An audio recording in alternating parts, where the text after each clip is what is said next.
بسم الله الرحمن الرحيم. وحله أن وجود اثنين يستلزم وجود ثالث وهو المجموع، وذلك واحد.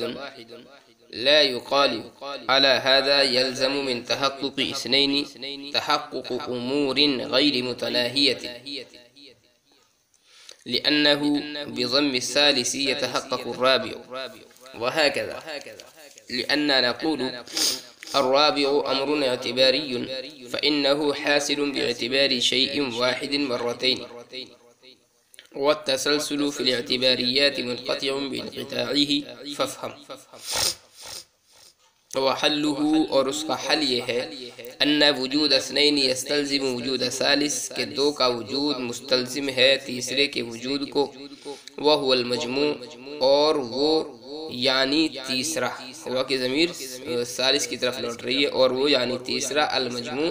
وہ مجموعہ ہے، یعنی پہلے اور دوسرے کا مجموعہ ہے، وذالک واحد اور مجموعہ واحد ہے۔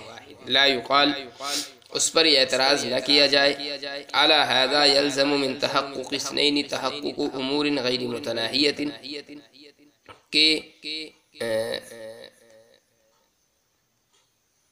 اس بنا پر لازم آتا ہے دو کے متحقق ہونے سے امور غیر متناہیہ کا متحقق ہونا۔ یہ اعتراض نہ کیا جائے علی ھذا کہ اس تقدیر پر، یعنی جو اوپر کہا ہے ان وجود اثنین یستلزم وجود ثالث کہ دو کا وجود تیسرے کے وجود کو مستلزم ہے، اس تقدیر پر لازم آتا ہے دو کے تحقق سے امور غیر متناہیہ کا متحقق ہونا، لأنہ بضم الثالث یتحقق الرابع اس لیے کہ تیسرے کے ملانے سے چوتھا متحقق ہوگا، اور ایسے ہی یعنی چوتھے کے ملانے سے پانچواں، پانچویں کے ملانے سے چھٹا، لأننا نقول اس لیے کہ ہم جواب دیں گے الرابع امر اعتباری چوتھا امر اعتباری ہے، فإنه حاصل باعتبار شیء واحد مرتين اس لیے کہ وہ حاصل ہوا ہے ایک ہی شے کو دو مرتبہ اعتبار کرنے سے، اور تسلسل امور اعتباریہ میں منقطع ہو جاتا ہے بانقطاعہ اعتبار کے منقطع ہونے سے۔ اس کو خوب سمجھ لیجیے۔ مصنف رحمۃ اللہ علیہ نے ما قبل میں ایک اعتراض کیا تھا والثانی ما صنح لہو سے، والثانی ما صنح لی سے جو مصنف رحمۃ اللہ علیہ نے ایک اعتراض کیا تھا کہ میرے ذہن میں ایک اعتراض آ رہا ہے، اس کا جواب مصنف رحمۃ اللہ علیہ نے وحلہ سے دیا ہے۔ اعتراض میں مصنف نے دو نوع کے مجموعے کو ماہیت واحدہ مان کر ایک شے کے لیے دو فصل ثابت کی تھی۔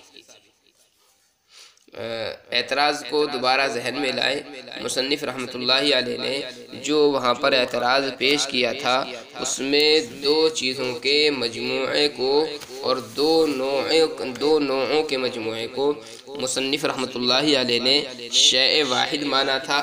ماہیت واحدہ مانا تھا،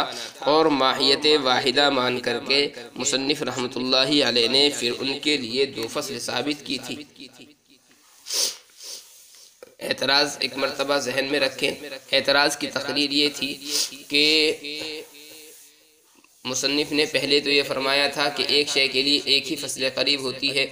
دو فصل قریب نہیں ہوتی ہے۔ اس پر مصنف رحمۃ اللہ علیہ نے یہ اعتراض کیا تھا اصل کہ آپ کا یہ کہنا کہ ایک شے کے لیے ایک ہی فصل قریب ہوگی دو نہیں ہو سکتی، یہ درست نہیں ہے، بلکہ ایک ہی چیز کے لیے دو فصل قریب ہو سکتی ہے۔ جیسے کلی ہے وہ اپنے ہر فرد پر مستقل طور پر صادق آتی ہے، ایسے ہی مجموعے پر بھی صادق آتی ہے۔ جیسے حیوان یہ انسان اور فرس پر الگ الگ صادق آتا ہے، ایسے ہی دونوں کے مجموعے پر بھی صادق آتا ہے۔ اور مجموعہ من حیث المجموعہ واحد ہوتا ہے، فرد واحد ہوتا ہے، تو انسان اور فرس کا مجموعہ یہ ایک ہی جنس ہوا، ایک ہی ماہیت ہوا، حالانکہ ان کے لیے اگر فصل لائی جائے گی تو انسان کے لیے الگ سے فصل لانی پڑے گی ناطق، اور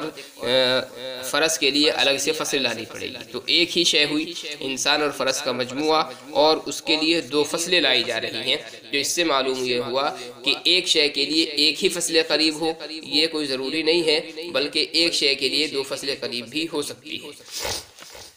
پھر بیچ میں مصنف رحمۃ اللہ علیہ نے کچھ اور اعتراض اور جواب نقل کیے۔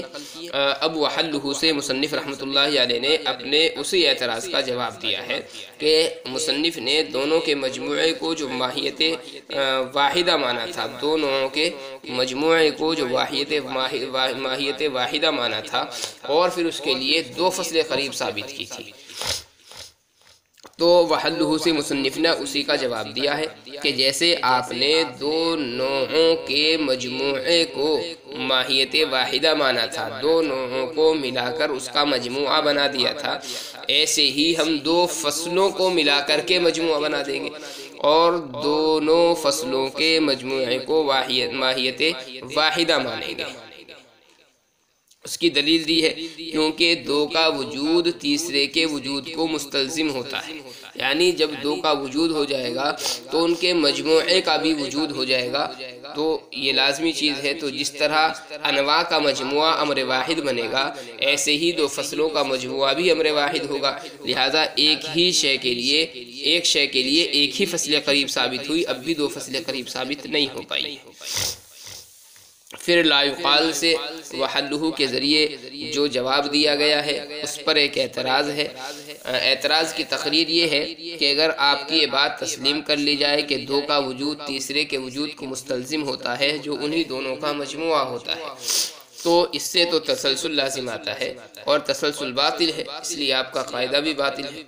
اور تسلسل کیسے لازم آتا ہے؟ تسلسل کے لزوم کی وجہ یہ ہے کہ جس طرح دو کے مجموعے سے تیسرے کا وجود ہوگا، ایسے ہی تین کے مجموعے سے چوتھے کا وجود ہوگا اور چار کے مجموعے سے پانچویں کا وجود ہوگا،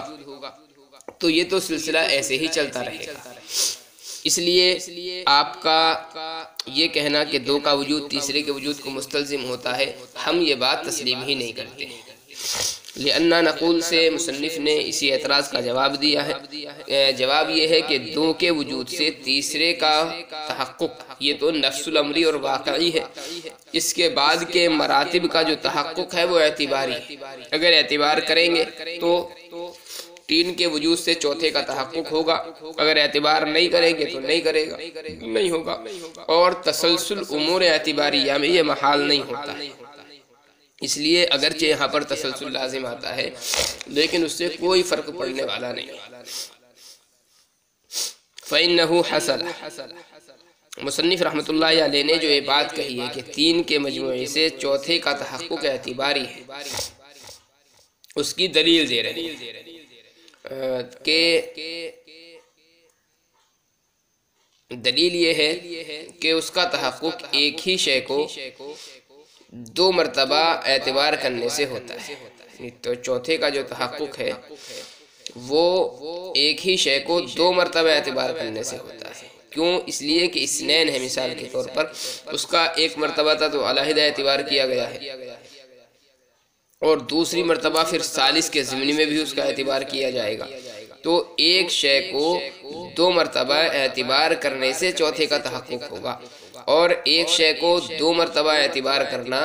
یہ امر اعتباری ہوتا ہے، امر نفس الامری نہیں ہوتا ہے۔ اس سے پتہ یہ چلا کہ دو کے وجود سے تیسرے کا تحقق یہ تو امر واقعی اور نفس الامری ہے، اور تین کے وجود سے پھر چوتھے کا، یا چوتھے کے وجود سے چار کے وجود سے پانچویں کا، یا پانچ کے وجود سے چھٹے کا، یہ جو سلسلہ ہے یہ امور اعتباریہ ہیں سب، اور امور اعتباریہ میں تسلسل محال نہیں ہوتا ہے۔ اس لیے اگرچہ اس میں تسلسل لازم آئے گا لیکن ہمارے اوپر اس تسلسل سے کوئی فرق پڑنے والا نہیں۔